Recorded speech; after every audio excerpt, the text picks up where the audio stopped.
video is sponsored by Cake Wallet, the easiest open source wallet to store Bitcoin, Monero, and Litecoin securely on mobile and desktop devices. When buying, selling, and exchanging crypto or trading for gift cards, Cake Wallet ensures privacy and security, giving you the keys to your coins.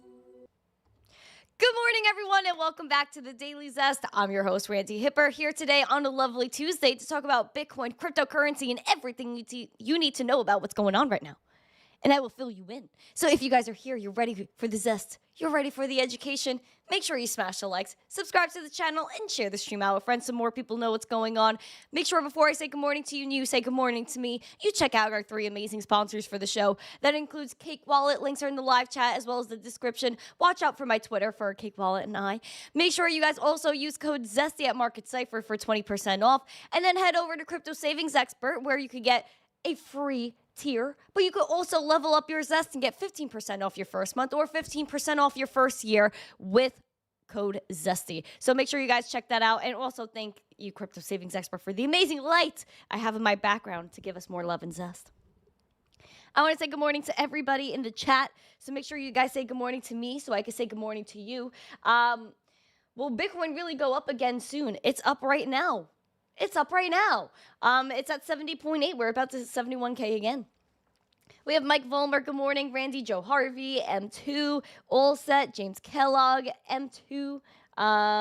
Let's see. Alexandra G, hello. Good morning. Good morning. Oh, off today. Jeez. Squeaky McGee, nice to see you. Tom Allen. We have Crimson. Nice to see you. We have Aquarian done napping. Hello, Aquarian. Good morning to you. Black Hat, good morning. Oval, good morning. Double O, Rob got it. Lazarus, Gary Littlemore, Yukio from X, good morning. Dave P, Tim Taylor from X. Nice to see everybody. Severe volume on XICU, Mellow Fellow, Andrew F, good morning. FF, good morning. Dave's FinTech channel, the other TJ, Drip OG, Pop Monkey 420 on 2 platforms this morning. John Germain, Casper, good morning. Habibi from X, good morning. Oh gosh, Tave, good morning, Tave. And Andy S, Crypto Anthony, hello, Crypto Anthony, welcome. Crimson Reigns is here, good morning. Hello, hello, hello, hello, hello. If I missed you and I didn't get to say good morning to you, you could yell at me. That's fine. And if I see you yelling at me, I'll make sure to say good morning to you because I want to give everyone that love. I want to give everyone that zest. There's a mini little rain of love there. Little rain of love there. Guys, make sure you sip your coffee. We got things going on, man. We got things going on. A lot of zest, a lot of crazy things. We have XRP news. We have some of the biggest banks in some countries doing some fraudulent items. We have CBDCs and El Salvador just making an example out of everybody. And I love it. I love that zest. So we're going to get into everything. We're obviously going to keep an eye on Bitcoin as she's on breakout watch. The TA is highly respected. If you guys take a look here, again, we're at 70.6 right now. Green dot was printed a few days ago. And again, the wick highs are going back to that 71.4, 71.5 that we were talking about yesterday. And it seems like, again, we tapped it and have been kind of laying low. You're welcome. $10 from 3 Diglets. Of course Ripple is going to be fined $2 billion. That's the SEC's last effort of a gotcha moment after getting their butt handed to them by the heavyweight champion Brad Gardenhoser. Thank you. Thank you. Thank you, 3 Diggies, for your $10 super chat. I appreciate you. So we're going to I'm going to talk about that in a little bit. We're going to get to the Garling House spice, or what did someone call him? Like garlic house, like bread garlic house for like garlic bread. I love garlic bread. I love garlic bread with cheese on it. Mozzarella cheese melted on there. Woo! Banger. Anyway, Besides the garlic bread, we're going to get to him in a little bit. Bionic, good morning to you, my friend. First, make sure you guys are liking, subscribing, sharing this out with friends. We have a goal of 150 likes, 150 live viewers. We also have a goal of 15,900 subscribers for the episode, just 10 more to get there. And we're trying to get that 16K this week, so I'm hoping that happens. Let's talk about some spicy freaking news this morning. First being the Swiss finding Lebanon's biggest bank guilty of serious, as they say, serious money laundering breaches. And again, another example of banks not doing what they're supposed to do. Swiss authorities have seen right here, Lebanon's largest banks right here. Serious money laundering violation, uncovering millions of francs in unexplained payments to senior political figures routed through the wealthy Alpine country. Now, let me bring things up here. We have the Swiss authorities that are saying that Lebanon's biggest bank is doing some serious money laundering, and they made unexplained payments to senior political figures. Doesn't that sound familiar? FTX. The investigation here sees that maybe there was embezzling of more than $330 million in public funds. We see that this person, by Bank Audi, by FINMA, Switzerland's largest market regulator, they were triggered by a corruption probe into Riyad Salameh, who is the former longtime governor of Lebanon's largest central bank. So obviously we see that we have a lot of things going on here, a lot of huge insiders. He was under criminal investigation in Switzerland and 7 other jurisdictions for financial crime. So this is, again, something that's not new. There were illegally generated profits relating to suspicious transactions and increased its capital buffer. We also saw there were politically exposed persons or other high-risk corporate clients. Sheesh, dude. So we have someone that was banned from having relationships with powerful people. We see that this is somebody that has millions of dollars. And again, we're only finding out that this bank maybe embezzled $330 million. That's what they're telling you. How much, if this guy was so connected, how much was really moved? How many politicians were really paid off? And were these Lebanese politicians? Were these Swiss politicians? What kind of people were paid off here? Obviously, the bank did not respond to a request for comment. It seems that, a quote from the article, there were serious shortcomings in the prevention of money laundering. So there we go. So you have everything going on there to tell you that these banks, the highest banks, the biggest banks in these countries are doing severe money laundering, and they're not doing what they're supposed to do with your money. And they're paying politicians with all of it. Sounds a lot like FTX, but on the bigger scale, where this is not a crypto exchange. This is not just a little insider thing with Gary Gensler. No, this is the largest bank in Lebanon, laundering millions. So there you guys go. And again, will you ever hear that Lebanon's biggest bank is guilty of money laundering? No. The mainstream media will not cover that. Like the mainstream media doesn't cover anything that's important. We also have another bank that messed up. And it's hard for me to move on from something like Lebanon's biggest bank laundering millions of dollars, but we do have another bank that had serious issues. There was Ethiopia's CBE bank that had a glitch. There were over $10 million taken. 40 million, I believe, was the number, and they recovered about 10 million. What was the glitch there? What was so crazy that there was millions of dollars stolen from this bank? There was a glitch that allowed you to withdraw more than you actually had in your account. Of course, this was a bank that a lot of college students used, so they took advantage of it. The largest bank in Ethiopia says it recovered almost 3/4 of the $14 million that was stolen in a glitch and allowed customers to withdraw more money than they had in their account. Abesano, the head of Commercial Bank of Ethiopia, CBE, said on Tuesday about $10 million has been recovered. Thousands of customers returned cash voluntarily. Most was withdrawn by university students. On March 16th, news of a glitch spread across universities, and the bank hadn't explained what exactly the problem was, But the CBE said the glitch was not a result of a cyber attack and that customers should not be worried about their personal accounts. At least 3 universities released statements advising students to give the money back. They said in the initial reports over $40 million was lost in the technical glitch. A total of 490,000 transactions were made before CBE realized there was a problem. Imagine how big this could have gotten, where people were withdrawing over $40 million from this bank. They only recovered about a quarter of that, which is definitely not a good number. And 2, why is this something that was even able to happen? Obviously, these banks and their technical infrastructure is garbage. And of course, they have people withdrawing money at a rapid pace. So what if this bank went insolvent just because people were withdrawing stupid amounts of money? That is insane. This bank could have been wiped clean. And do they really have the reserves, is my question, to back up all of the deposits, especially because they lost tens of millions of dollars as a result of a foolish glitch that, again, should have never happened.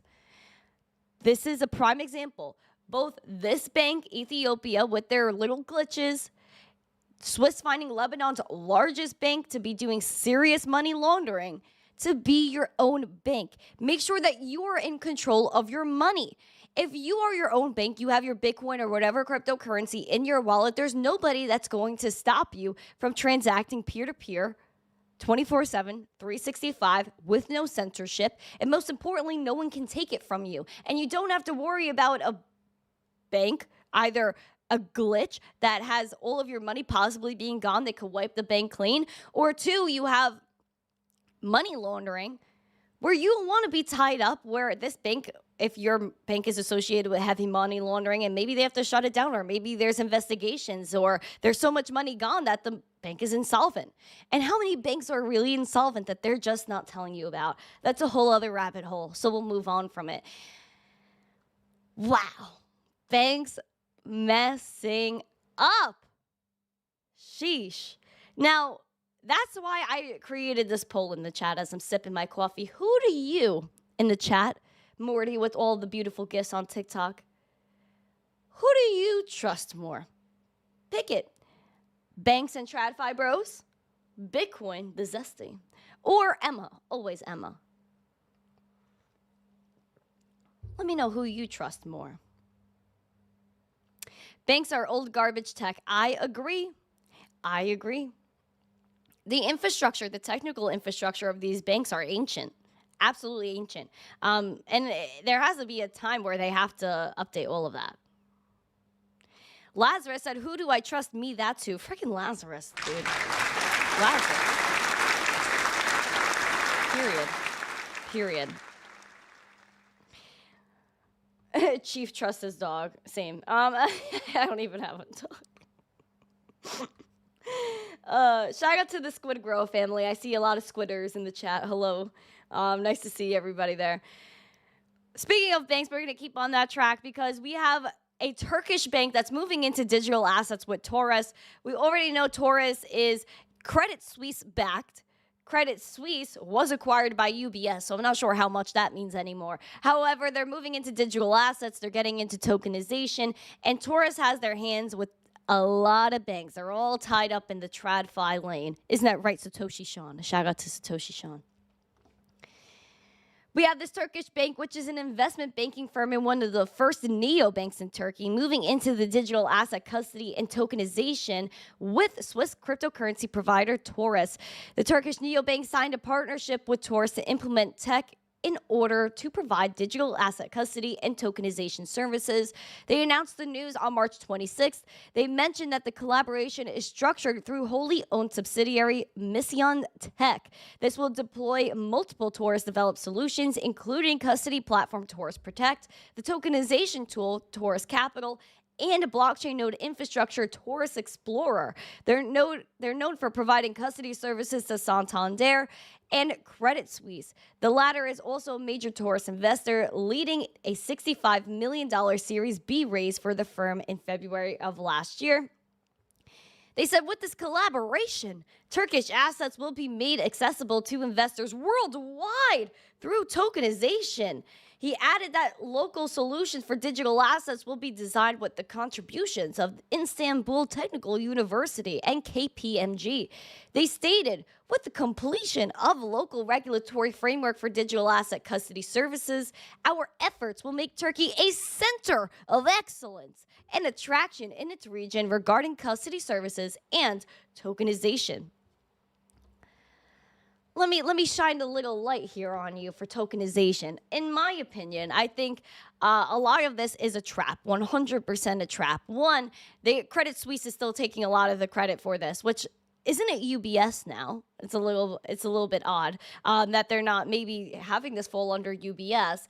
And then you also have the fact that tokenization is somewhat of a trap here, where it's just a fancy way to say NFT, one, and two. They want to have all these private ledgers, and I'm going to keep talking about it day after day because people still don't know and people still aren't talking about it. The fact that this tokenization, that all these institutions are trying to make crypto people feel like, oh, it's so cool and lovely and dovely. It's not, because they're going to create private ledgers. The only people that will be able to use this is majority going to be institutions. And then the only type of tokenization the retail will be able to touch is what they create through CBDCs. And they will have all of these enterprise blockchains in which they will all be able to censor everybody. If they don't like you, you will not be able to transact no matter where you sign up for a bank account, a payment processor, whatever. You will be censored. And if the government doesn't like what's going on, they could step in and shut down whoever they want or whatever they want. This is an absolute trap. And people are mentioning in the chat, JP Morgan. I already know about everything going on there. JPM coin, their tokenized deposits, Citibank, all of them. They do the same exact stuff. Same exact stuff. And we'll get into that in a little bit too. First, before we get into CBDCs and all that stuff, I'm going to kind of get off the steamer here. We're going to talk about Ripple because I know a lot of people in the chat want to hear about it, so we'll talk about it. First. We have the SEC, Gary Gensler. They just don't like to take L's, right? Jace, thank you for the heart meme. Gary Gensler, he's been getting burned lately, absolutely burned. And one of the biggest burns was last year when Ripple had that case and is still having that case with the SEC, and a judge ruled that the institutional sales were a little bit iffy. However, the retail sale of XRP to people, basically if you bought on an exchange, was not a security. The SEC is still getting after it. They don't care, and they're still seeking a $1.95 billion with a B fine in a judgment, the final judgment against Ripple. Hucksters, fraudsters, scam artists, Ponzi schemes. Let's break down what this 1.95 is made up of. Let's get in it. The court filings are saying nearly $2 billion. This is $876 million in disgorgement, $198 million in prejudgment interest, $876 million civil penalty, and that gives you your 1.95. This became a case in December of 2020. SEC filed against Ripple Labs, saying that they violated federal securities laws. Last July, they said the sale of XRP on exchanges through algorithms did not violate U.S. law. Only the institutional sales did. How does that really add up? I'm not really sure. Now, obviously, Brad Garlinghouse was talking about it. Stewart, who is the chief legal officer at Ripple, was talking about it here on X. Let's take a gander here. Someone here tweeted that the SEC government has filed under seal its opening remedies related brief and supporting documents. They're not public yet. So, of course, they stepped up here, little Stewart, chief legal officer at Ripple, and said, as you will see when the SEC's brief is made public, they will ask the judge for $2 billion in fines. Our response will be filed next month, but as we have all seen time and time again, this is a regulator that trades in statements that are false, mischaracterized, and designed to mislead. They stay true to form here. Rather than faithfully apply the law, the SEC remains bent on wanting to punish and intimidate Ripple and the industry at large. We trust the court will approach the remedies phase fairly. How could we trust the judge to do that? It depends on the judge you get. However, Brad Garlinghouse made a statement as well in response to Stewart, saying Gensler's SEC has repeatedly acted outside the law, not going unnoticed by judges admonishing the agency for, quote, a gross abuse of power entrusted to it by Congress, which is from the debt box case, and for acting without, quote, faithful allegiance to the law with the Ripple case. Let's not also forget Gensler's lack of attention to SB fraud. The SEC plans to ask the judge for $2 billion in a case that involved no allegations, let alone findings, of fraud or recklessness. There's absolutely no precedent for this. We will continue to expose the SEC for what they are when we respond to this. With the little serious people you are not gif. Thank you. You're welcome. Thank you. You're welcome. Thank you. You're welcome. From the Bank of Joe Harvey, BJH 0.065580004 Thank LTC. you for the Bank of Joe Harvey. That's hilarious. Thank you. I appreciate you. I need Gary Gensler emojis in the chat because, again, this is another case that's a waste of taxpayer dollars. And let's say, like, we have where XRP is not a security, as we're kind of seeing from the retail side. We have the institutional side, which I think will get cleared up too. They want to charge $2 billion. What if this case, Ripple wins? Does the SEC now pay maybe for their legal fees for driving them through some crazy things? And you know what? I find it so interesting that they're coming after XRP for the sale of XRP and all of that. But why not come after them for their goal of making private ledgers, CBDCs, trying to maybe take the government's job in one way or another, because we know the central bank would be the people that want to be in control of the CBDCs? Why don't they question how much money or how much XRP Brad Garlinghouse holds, all the executives at Ripple hold? Why isn't that brought into question? Instead, to me, this is, again, what I call, and time again, actors and theater. These are paid actors. This is all theater. This is not something to pay attention to. We know XRP is most likely going to take the W out of this, as they slowly have since 2020. This is another case that they used to FUD crypto and just bring time and time again people down on, oh no, we need to be able to bring XRP to core. They are security, ... This is old. This is old, and it shows how bad our court system is, that we're still fighting the same case for 3 years and it hasn't been resolved yet. And the fact that there still is no regulatory clarity in the U.S. for anything related to digital assets is a joke. How can you really bring a case against Ripple when there are no regulations in the United States? I'm still thinking about that. I don't know. It shows how bad our government is. It shows how bad our court system is, that this is still like the 4th year with this case and we're still dealing with it. Why? Shout out to Clicker. Oh, sheesh. Well, all the heart me's. Sheesh. Thank you, Clicker. Bionic. Shout out to you. Gigantor. Thank you for the hearts. Yumo. Thank you for the roses. Thank you, guys. Sheesh. Thank you. I appreciate it. Oh. Yeah, absolutely horrible. I don't know. I don't get it. I need Gary emojis in the chat. Give me the Gary emojis. Give me the Gary emojis in the chat. Oh gosh, we're getting raided by bots. Mods, help. Mods, help. Mods. They want more time for their 2030. Yeah, I see you, friend, in the chat. I understand they do want more time for their stuff because, again, Ripple has this whole thing where they're dealing with all these banks, all these central banks, and they're creating private ledgers. So Ripple's actively working against you. I don't know. And they still are working against everybody. Gary Gensler is playing along with the craziness, obviously, because he wants to keep, like, going on with all these court cases, especially with ETH. They want to push crypto back because they're scared of their own dollar diminishing in value, and they think that Bitcoin and crypto is competing with the dollar, which it could be looked at as that, but at the same time, it could go along with one another. You don't need to compete. If you bring Bitcoin and crypto to light and people use it, then obviously more power will come to America, and then the dollar will remain one of the largest reserve currencies in the world, or the world reserve currency, or the most powerful currency, whatever they like to say it is, because at this pace it's not. And de-dollarization is running rampant throughout the world. Obviously, they're not working on it. They're not fixing it.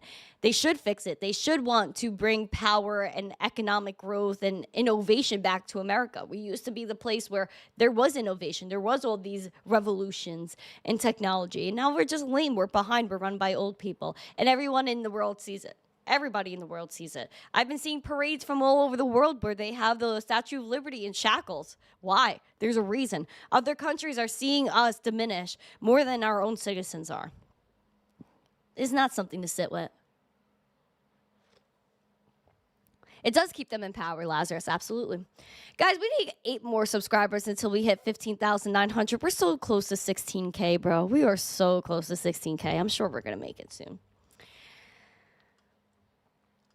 Now we're going to talk about CBDCs, because obviously this is what everything leads up to. That's really why the government keeps pushing back against Bitcoin and crypto, is because they're preparing for CBDCs. They're preparing for the collapse of all the banks. And we know that one of the biggest CBDC pilots was with the United Arab Emirates. The United Arab Emirates Central Bank, the UAE Central Bank, is introducing their wholesale and retail digital dirham strategy. And we've known that they have been involved with CBDCs for so long. Because of what? Because of our zesty freaking research on this channel. And I've been telling people to look at this website and share it for years. This is hkma.gov.hk. Talking about wholesale CBDCs. They started in 2017. Project Line Rock renamed it Ithenon Line Rock. In 2019, Bank of Thailand jumped in. Then by 2020, you had the Digital Currency Institute of the People's Bank of China, the Central Bank of the United Arab Emirates in February 2021, and then with the strong support of the Bank for International Settlements Innovation Hub Center in Hong Kong, of course, for Project M-Bridge. Oh, freaking sheesh. This is exactly what they brought up in this article, Project M-Bridge, right there. The first phase of their strategy will have 3 components. It envisions the soft or limited launch of Project M-Bridge, which again is in collaboration with China. Why are these countries collaborating with China? When we do not like the CCP. Obviously they do, don't they? The second will be a proof of concept for a bilateral CBDC bridge with India, one of the UAE's top trading partners. And third will be the proof of concept of a domestic CBDC for both wholesale and retail use. Then they said from a statement, the CBDC will help address the pain points of domestic and cross-border payments, enhance financial inclusion, and move toward a cashless society. They're saying Project M-Bridge is the first real value cross-border CBDC project. Oh, they said right here, with the pilot integration, they want everybody to run a node. They want all the banks to jump in. They said that the digital dirham adoption by all UAE licensed financial institutions by 2026. So you're saying less than 2 years from now, they want everybody to integrate the digital dirham. That's what they're telling you right now. And this is in collaboration with Hong Kong. Are you kidding me? This is what they're telling you. They're telling you right to your face that all these countries, even though they're not supposed to politically align, they all politically align on one thing, and that is CBDCs. That is controlling your life. That is taking your money and making it theirs. So that way you own nothing. You're supposed to be happy. How do you do that? How does the world go round without an economy? They want universal basic income. They want to control your life. They want to geofence you. They want to give you a social credit score. That's what Hong Kong's already doing. This is what China's already doing. Why would these other countries want to embrace that? Because none of these people care. All these people are the same. The Bank for International Settlements, a group of unelected bureaucrat central bankers that control 95% of the global economy. That's what they care about, is control. Being able to print money here, print money there, connect CBDCs to this country. It's all connected, and I don't understand why the mainstream media doesn't cover it, and I don't understand why people aren't talking about it more. The fact that these people are actively trying to take over your life. Create government metaverses. That's what Dubai is doing. That's what Abu Dhabi is doing. That's what China's doing. That's what the World Economic Forum told you, not this year's Davos, but last year's Davos. They are coming for you. They are coming for your digital identity, and that's why we're in Bitcoin. That's why we're in crypto. So that way we're in control of our money. We are able to own something and be happy.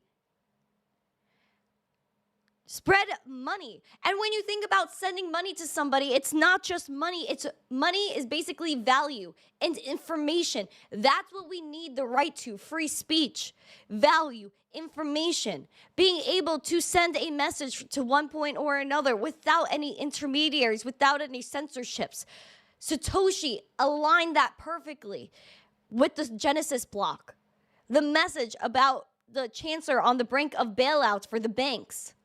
That was a message, that was value, that was information, that was spread peer-to-peer, transparent for everybody to see. That's what's important, and that's what they want to take away from you. And we won't let it happen, and it's actually physically impossible. As much as they like to take it away, they want to shovel all these things in your face, we will not do it, we will not take it, we will not allow it, because we know what it's like to have our rights, we know what it's like to be in control, and we're not going to give that up. We're not going to be the generation that gives up everything for nothing. Because that's what you'll get nothing and even less than nothing, and you won't have any life to live because they'll take it from you. It gets bigger because it's not only the UAE. We have a lot of big people stepping in like SWIFT and the IMF talking about this all today. Firstly, before I get into that, shout out to Golden for 5 memberships in the chat. I appreciate you so very much. Everyone, please give me these sheesh emojis. Please give me these sheesh emojis.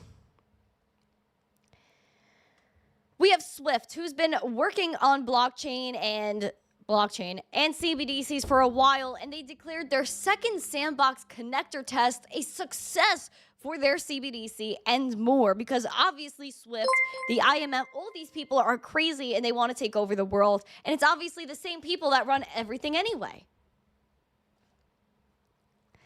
The Society for Worldwide Interbank Financial Telecommunication, which is SWIFT, is a messaging network that released the results for the second phase of sandbox testing for its CBDC interlinking solution that they call a connector. The project looks at 4 use cases, not all of which involve CBDCs, according to the result. It experimented with digital trading, atomic instantaneous settlements using smart contract, tokenization platforms, and we have connecting existing foreign exchange infrastructures using a CBDC.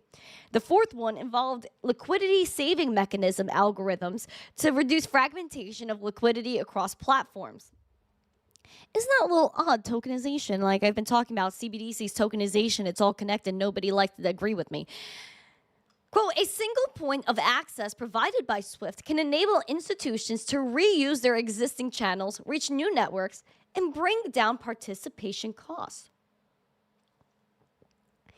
If only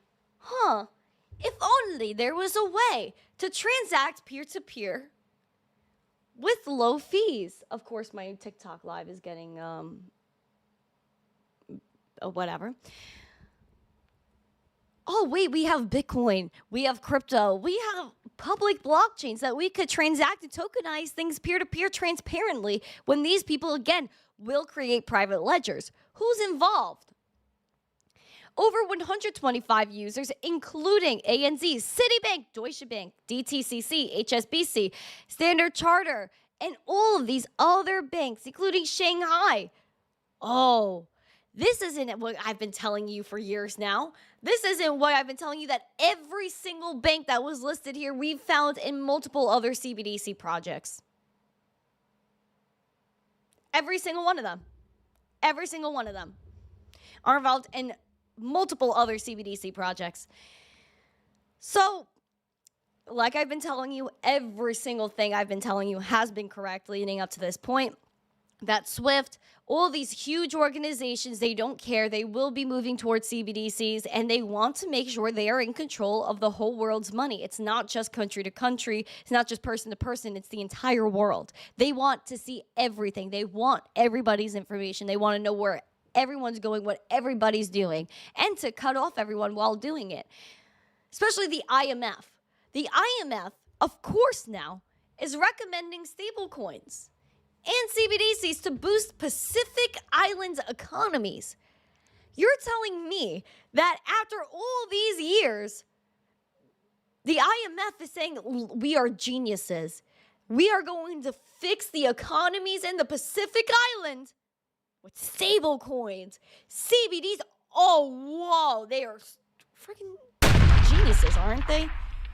When this is the same IMF that came after El Salvador. Now, let's talk about what they're doing first with stablecoins and CBDCs.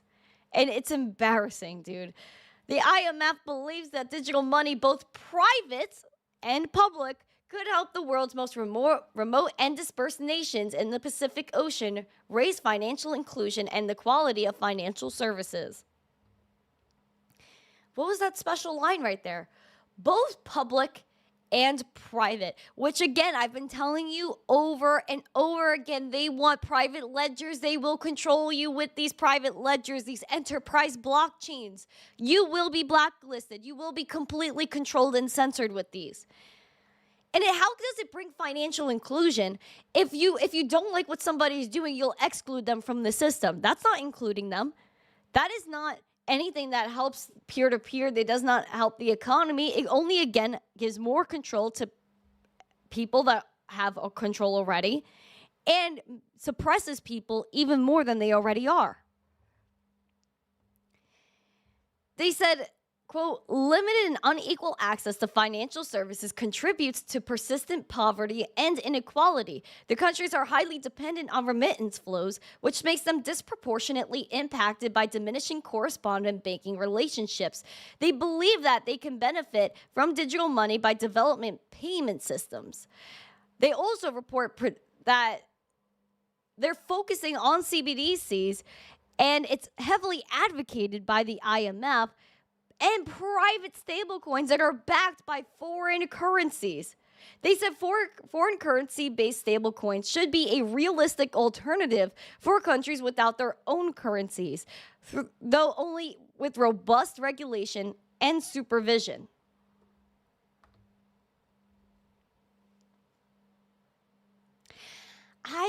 I'm so mind blown by the logic of these people.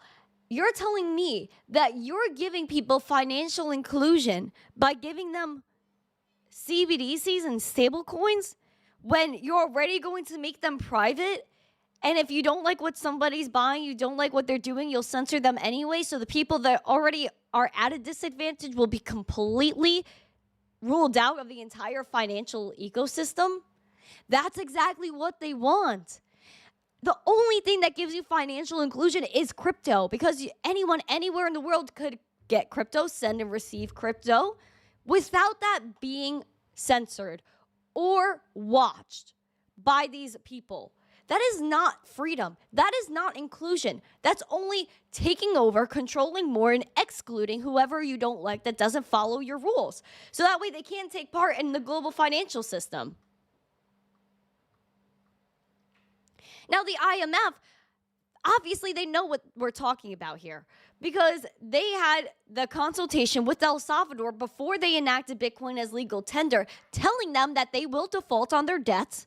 You could take a look. They were saying within this, you'll default on your debts, and they're talking about what's going on with Bitcoin, how they don't like Bitcoin, They said right in here somewhere, yes, right here.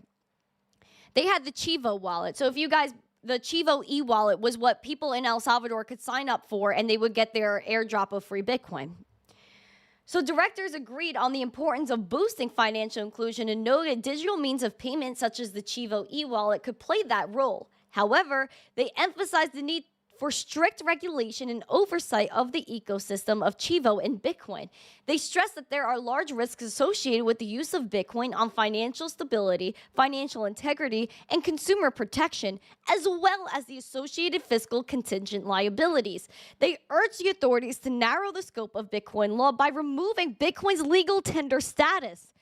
Some directors also expressed concerns over the risk associated with issuing Bitcoin-backed bonds. Those bonds are doing really well, those Bitcoin-backed bonds. Now, they also have Bitcoin as legal tender, which they told them they should remove because it's going to hurt people. Guys, this was January of 2022. January of 2022. Thank you. You're welcome. Thank you. You're welcome. Thank you. You're welcome. Do I look beautiful? 0.02000000 LTC. Oh gosh. January of 2022, if you take a look, Bitcoin was around $50,000. Obviously, we went down to 15 and came back up, and now, oh look, we're in the green yet again. So, is this bad for all the people of El Salvador? Oh, maybe not, especially when Nayib Bukele, yet again, making an example out of people with now 5,700 Bitcoin in their wallet. Right here. This is worth around $400 million. El Salvador, they will become one of the most powerful, most rich countries in the world because of Bitcoin. They will easily take over the global financial economy and the way the world works with politics because of what they've done with Bitcoin. So let's keep looking at people that are making examples and not listening to these agencies like the IMF that has no place to tell a country what they can and can't do, one. Tell people what they can and can't do with their money, two. Look at where it took them. Again, this is why you have to stop listening to the news. Stop listening to all these other people that are telling you that Bitcoin and crypto is not good. Because obviously, if you make your own decisions, you see how good that turns out. Being a contrarian thinker is the way to be these days because nobody's going to make it for you but you. And when you look on the TV, they will never tell you the truth. Never. They'll never tell you how good and how in profit El Salvador is, how good their Bitcoin-backed bonds are doing, how their bonds are doing in general. They'll never tell you. It's because they did something that the majority, them, did not agree with. I'm not looking at them. I don't care about them. And I care about myself. I care about my family. And I care about securing my money for the future of my family, this world. And that is why I have Bitcoin. This is why I take self-custody.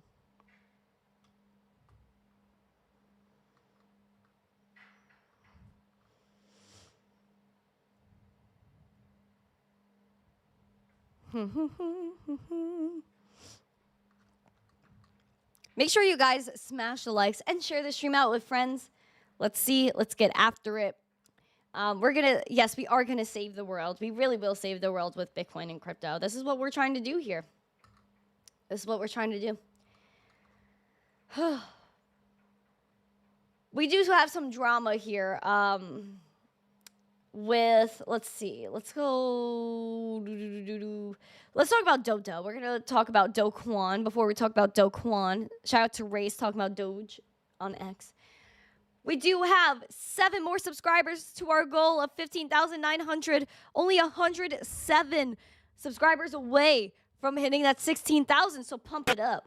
Pump it up. You got to pump it up. We're going to talk about Do Kwon, a.k.a. Dodo. Do Kwon was released from Montenegrin prison on bail, and he has the Terraform Labs civil trial that began here in New York City without him here. So he is not showing up to court. Obviously, he was let out of the Montenegro jail. He is staying at a shelter for foreigners, according to them. There was a little rundown of the case that was in Manhattan. They had some overall, I read it. They just had some jurors that came in. They sat them out. And they just had some opening arguments here. And basically, yeah, they're saying that failure does not equal fraud. And that basically Do Kwon is not sorry. None of them are really upset about it. And so Do has this little thing going on. Thank you. You're welcome. Thank you. You're welcome. Enlightenment excitement going wild. Yeah. 0.200000000 LTC. Oh, thank you. Thank you so very much. I appreciate that. Oh, thank you. Shout out to Tom for being like number 100 too. Shout out to you. So many Toms in our chat. I love that. But yeah, so Do Kwon released, so he's in a shelter, not in New York. Does South Korea or the U.S. get their hands on little Dodo? We have yet to see what happens there. We have yet to see what happens with his trial, but we do have some jurors. We do know it's getting started, and there were a few opening arguments. Now, moving on from Dodo, we're going to talk about SBF. We're going to talk about FTX because they made an investment in Anthropic, the OpenAI competitor.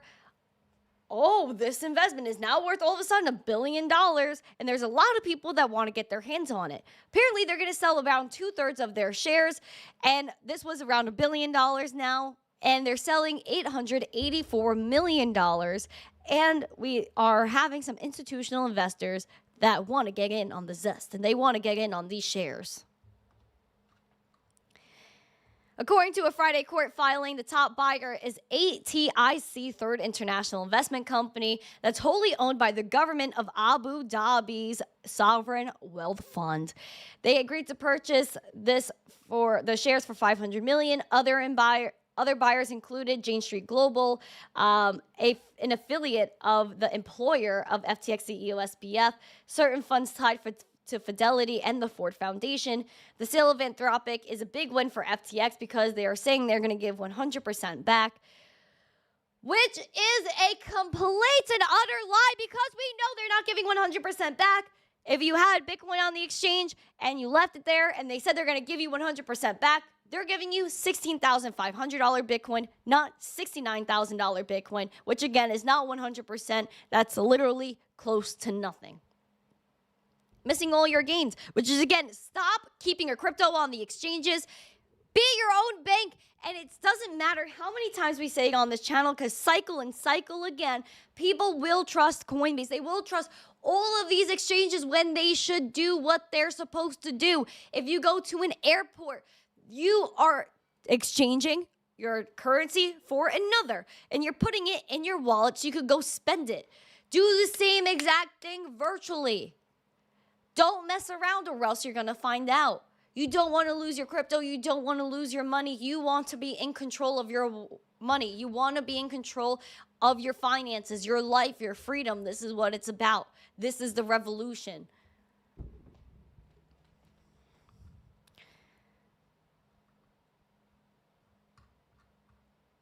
So,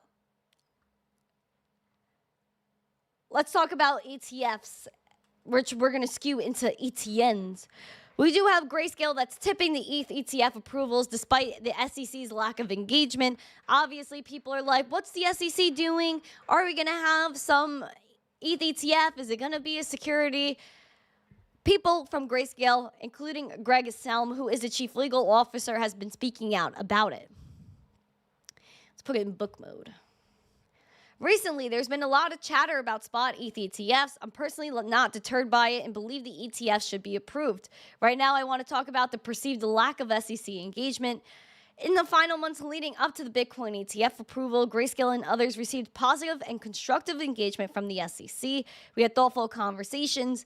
All of these issues were figured out and are identical when comparing Bitcoin to ETH ETFs. The only difference is holding ETH instead of Bitcoin. So in many ways, the SEC has engaged and issuers have simply have less to engage on this time.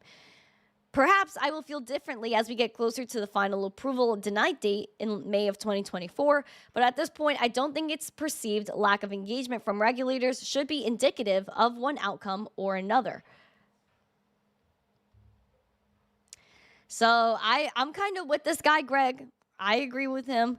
I don't think there should be a way for them to say no to the ETH ETFs, especially because we have ETH futures, and that all depends on ETH being a commodity and not a security. And then we have London, their stock exchange is going to start a market for Bitcoin and Ether ETNs by May 28th. The London Stock Exchange will roll out a market for Bitcoin and Ether ETNs on May 28th. They said they will accept application for those crypto ETNs, and they will be subject to the approval of the UK regulator, the FCA. They said it would not turn down requests from recognized investment exchanges to create a listed market segment for ETNs. It will be for professional investors only, as we already know, because we know all the time it's always for institutions, it's never for the people. And yeah, ETNs are coming to the London Stock Exchange, which I find pretty interesting. But yeah, so 1 second. So let me see, because I see a lot of people are asking ETNs versus ETFs. So I pulled up a little thing here. So basically we have like ETFs are basically holding the actual underlying assets. So we have like the ETFs, like the Bitcoin ETFs, all these people that have, or like Grayscale, right? They have to own Bitcoin to have the ETF. Whereas the notes are senior debt notes. So it's a little bit different. So let me see. Are the key takeaways better? So yeah, these are unsecured. ETNs are unsecured debt securities that track an underlying index. And they have ETFs that, again, are providing investments into a fund that holds the asset it tracks. So basically, they don't have to hold the actual asset of Bitcoin.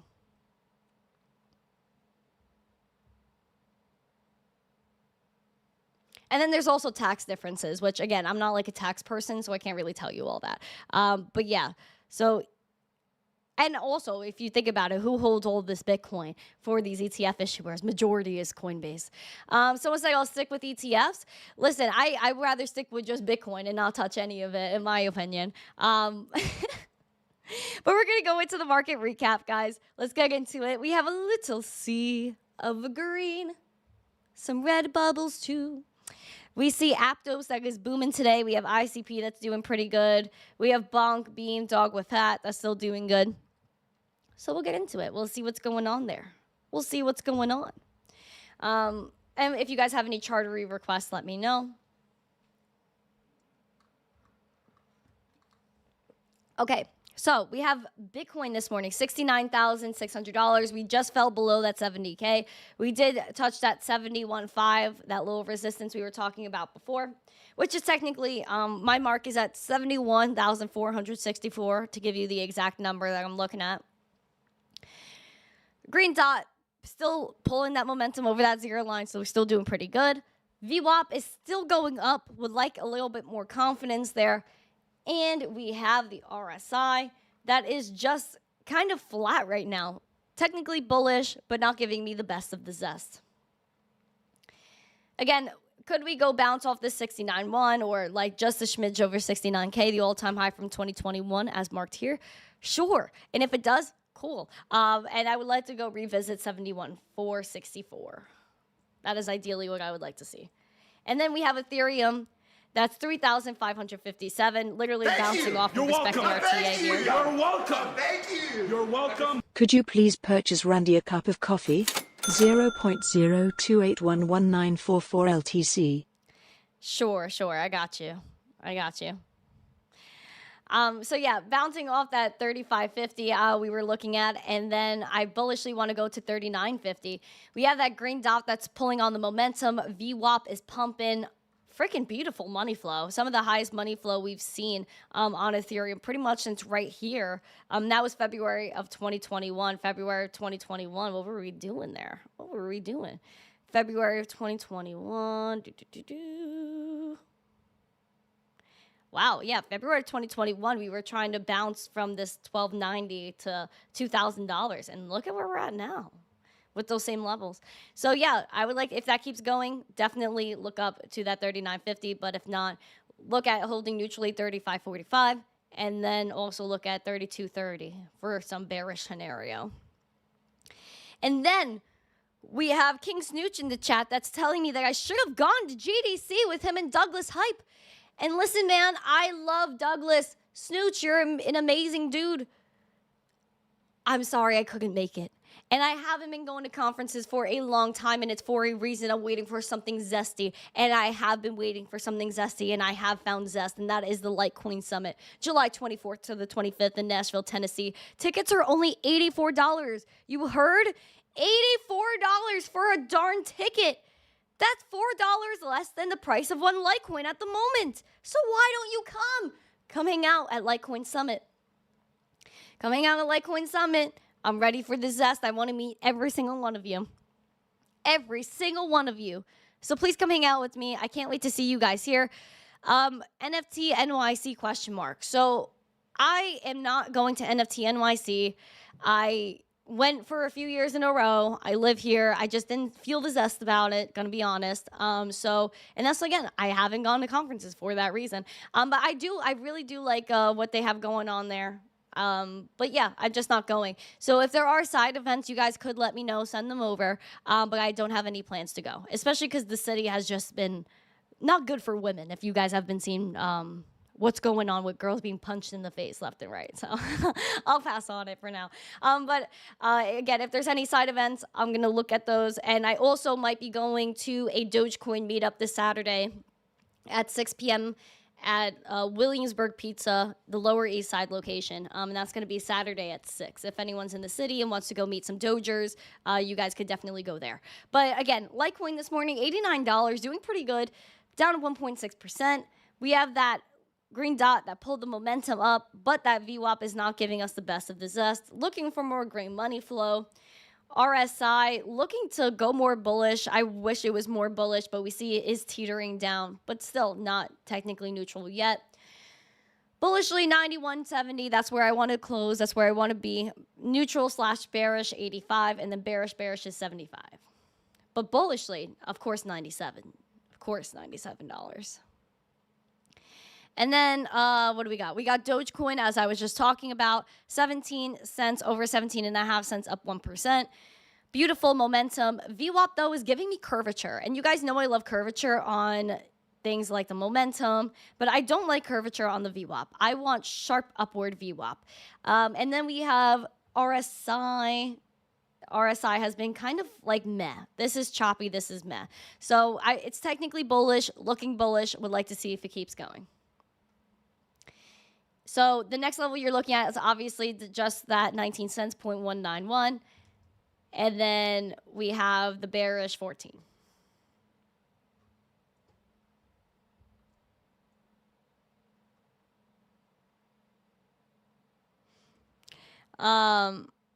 You'll fill me in on GDC? Yeah, fill me in, man. Fill me in. Finance, man. Hello. In NYC, well, yeah, we have a lot of things going on in New York that's bad. BitBlock Boom, cool. Enjoy BitBlock Boom. I heard that's a good one too. Home Slice. We have Lasers in the chat. Nice to see you. Welcome. Ogre, what's up? At some point, Bitcoin will be pricey enough the investment companies will start picking other coins. But when, if not already? So we do have features coming out for Litecoin, Doge, and I think it was Bitcoin Cash from Coinbase. So we're definitely going to see, I think ETH ETF, a Litecoin ETF, maybe a Doge ETF if we get that zesty. But definitely the only thing that has the same regulatory clarity as Bitcoin guaranteed are things that are like Litecoin and Dogecoin and even Digibyte, where they are basically Bitcoin's code, no pre-mine, no any silly business. So those are the ones I could picture there. Let's see. Do ba do do do do do do do do do do do do do do do do.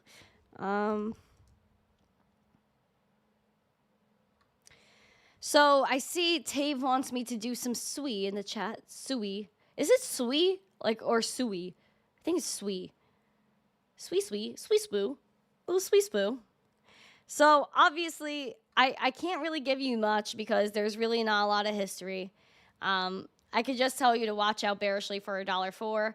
Look at these where we defended with Wix. I kind of found a little bit of a support at $1.40, and then $1.90. It's really all I can tell you. Especially this wick high right here of $1.99, basically $2. I would keep a close eye on that high. And the green dot just got printed, so I would look at testing that $1.90. That's really all I could tell you. Sui. Everyone's like, Sui. Hi, Naren. Frank, thank you. Sui.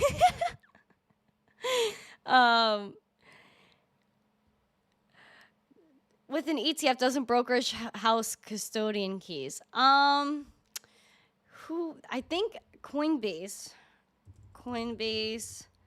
keys Bitcoin ETF. I think, I don't know how exactly that goes. Like, I do know that they do have custody of the Bitcoin ETF, like the Bitcoin for the ETFs. I think for 8 out of the 11. You're welcome. Thank you. You're welcome. Thank you. You're welcome. Are you planning to bake cookies today? 0.0280792 LTC. Am I planning to bake cookies today? I didn't have a plan to. I might, though. I might. You never know. Thank you, Emma. Tave. Oh, my gosh. Tave gave away 50 memberships. Freaking Tave. Thank you so much. That is so beautiful. Thank you. Oh, my gosh. LFT, let's freaking Tave. Holy wow. Thank you. I appreciate all the membershippery. Wow. If you guys just got a membership, make sure to freaking put these rocket emojis in the chat. He said it's his Sui profits. Oh, shoot. Oh, shoot. This is so crazy. Thank you, Tave. Shout out to Tave. TC Orange from Squid Grow over there on X. Hello, nice to see ya. Holy poop. Guys, welcome to the Zesty fam. So pump it up. You got to pump it up. Oh, Cheeks is in the chat. Good morning, Cheeks. Good morning, everyone. Wow. Sola Hefe, have a good one. Wow. Holy wow. 50 memberships. That's a lot of membershippery. Thank you so much. Claps for Tave. Wow, that is beautiful. Also, shout out to our Xers. We have over 1,000 people watching us on X. We love our Xers. Shout out to you guys. Lazarus wants Gala. So let's look at Gala. So Gala, still same stuff in play. We were kind of in that downtrend, broke out of it, cup and handied out of this V. Found support here at 43 cents. Kind of, not 43 cents, 4 cents. And then we went to 7, over 7.5, and kind of had these wick highs, rejected it, came back down to 52, and came back up, which is nice. I like the way it just kind of retraced and bounced back. I would bullishly look at 0.076. That's really what you got to look at based on previous rejections and things like that. That's really the level I'm looking at, especially if the green dot keeps printing, momentum keeps flying, VWAP keeps going. That's what I'd look at. For Gala. For Galler. And then we had DJT, which Donald Trump went public for, I think it was Truth Social, like his media company. DJT. So Trump has been going off, but I don't see. Why don't I? Digital World Acquisition Corp, is this it? No. I'm so confused. Is this it? Digital World Acquisition Group? Hold on. Hold on. DJT stock.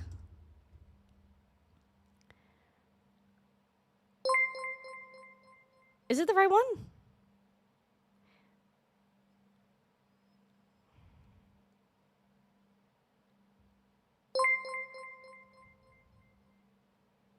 Because I know they halted the stock already. It was flying. Like, I saw the TV. This was booming, dude, and it was so wild. Like these people were freaking out. Yeah, Digital World Acquisition Group. Yeah, okay. Yeah, this was wild. Like, this flew up 41%. It's at 41. Yeah, $70.67, up 41.5%. Isn't that crazy? Isn't that ridiculous? And then yesterday it was up. How much? Let's see. Like 22%.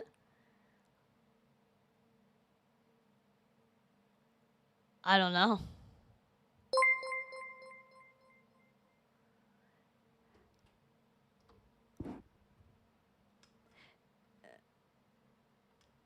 So DWAC, is it still under that? No, they changed. I'm so confused. Yeah, this is nuts. But yeah, they were holding the stock. They hated it. Oh gosh, it was pretty nuts. Oh, shout out to Nick from Market Cipher. I think I saw him in the chat before.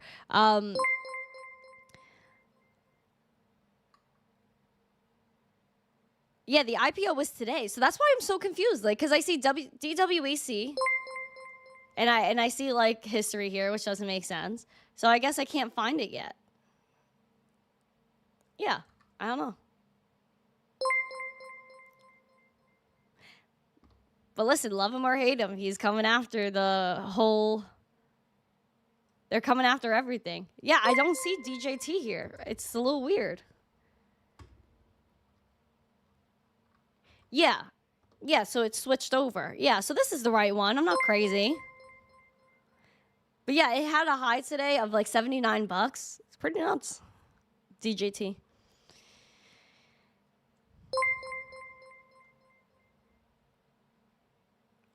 Shout out to everyone in the chat. Wow, look at this. We're killing it right now.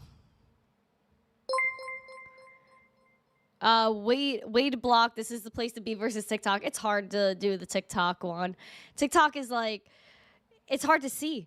It's hard to see.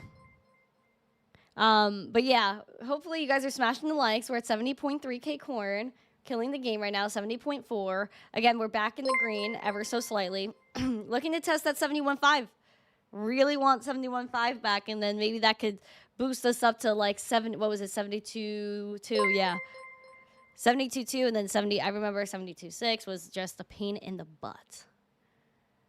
73.2 and then 73.6. Freaking a lot of numbers, dude. Ruby, good morning. Good morning, every freaking body. You guys are beautiful people, and I appreciate all of you. Let's do a sub count as we see people flying in here. Hello, Roland. Say hello to the babies in the chat. Say hello to the babies. Oh, shoot. Guys, 3 more subscribers till we hit our goal. Pump it up. Pump it up. You got to pump it up. Pamp it, pamp it. Pamp it, pamp it. Pamp it up, pamp it up, pamp it. Pamp it up, pamp it. Wow. That's crazy. That's freaking nuts.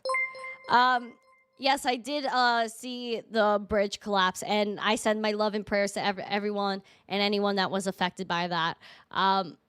Just another thing that's highly sus, but I'll leave it at that.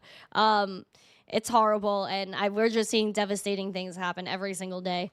And I'm just hoping that, again, this is why I talk about uniting mankind, because we cannot do things like this anymore. Like,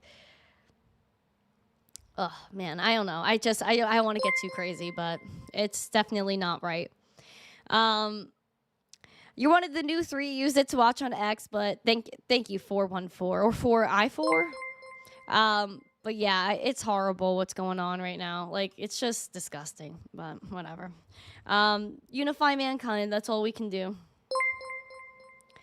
M2, I know you want me to do some chartery on Xano, but again, like, I really just don't have like that history for you. Like, I don't have that much zest. Like, all I could tell you are really these 2 levels of like establish support at 335 and then trying to test 399 before you go test 440.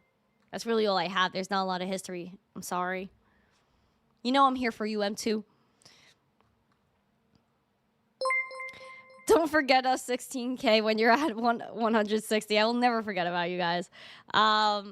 there a way to increase the leverage on TradingView paper trading? I'm not sure about that. That's a good question. I would actually really love to know the answer. So if you guys have that answer, please put that in the chat. But yeah, TradingView is a great tool. I would definitely use it. And speaking of tools that you could use, I always suggest Crypto Savings Expert, because Crypto Savings Expert is so lit. And again, I'm not like signed in here because I want you guys to see Academy and stuff.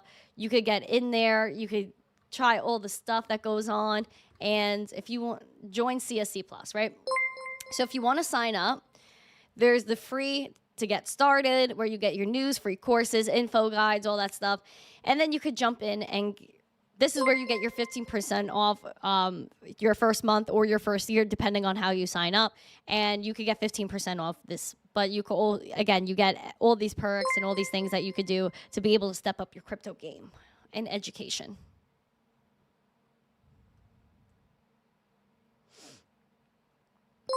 The truth will set us free. Absolutely, Meninja. Got you, M2. Shout out to Jeff in the chat. Shout out to Ruby. What's my thought on all the money in meme coins? It's going to flip over the game token soon. You know, I'm not too exactly sure. Like, I think meme coins, you know, I don't have anybody, like, who am I to tell anybody what to do? Like, that's the whole thing. Like, I'm not here to tell anybody what to do. If someone wants to invest in meme coins, invest in meme coins, because you know what? The meme coins show the power of the movement. Where this morning, DJT switched, right, for Donald Trump's thing. And what happened? They halted the stock because of volatility. And obviously, they don't like how high it was going. This thing was flying this morning. Whereas a meme coin, it could go up to like Pepe, $1 billion market cap in a few days. And what are people going to do? Tell me. Because with meme coins, there's no one that's going to halt it. There's nobody that's going to tell you when to sell and when to buy, or tell you that maybe you just can't because they decided to halt it at the moment. I am not okay with that. And that's why I really don't like to invest in the stock market. The only stock I own transparently right at this moment is the $20 of Tesla that I bought the day I turned 18 because I was able to on Cash App. That's the only stock I own right now. So I don't really participate in the stock market because I don't believe it's a free market, and I think it's highly manipulated. It is rigged. And, you know, you could see manipulation in crypto markets for sure, but at least I'm able to take that responsibility myself. At least I'm able to say, you know what, if I went and, you know, bought a meme coin, it's my fault if I lose my money. And if someone decides to pull the LP, or like rugs the liquidity, that's my fault for investing in it. And I think if you're savvy enough to go and buy these meme coins, then you're savvy enough to take the responsibility of doing that. So I don't know.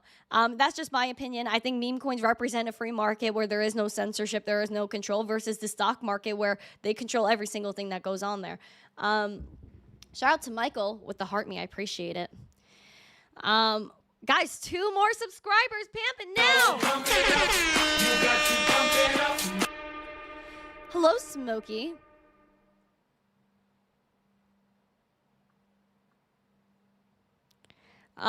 Let's see what's going on.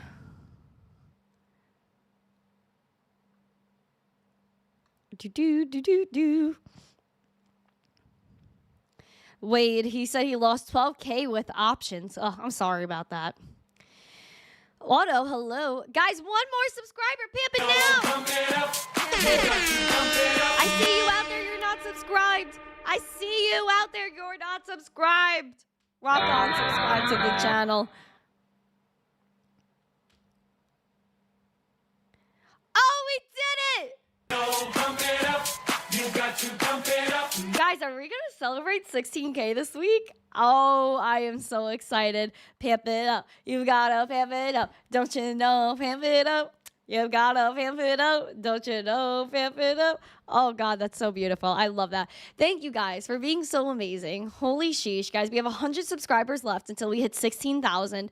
We are taking over, guys. We are getting zesty. Our zest is at the highest degree, and we're going to be able to keep zesting, guys. I have a lot of things going on, a lot of things I have to take care of, so I do got to run for the day. But I am telling you guys that we are just beginning. This is a beautiful revolution, and I'm so excited and so happy to be a part of that with you guys. So if you haven't yet, make sure you guys, hold on.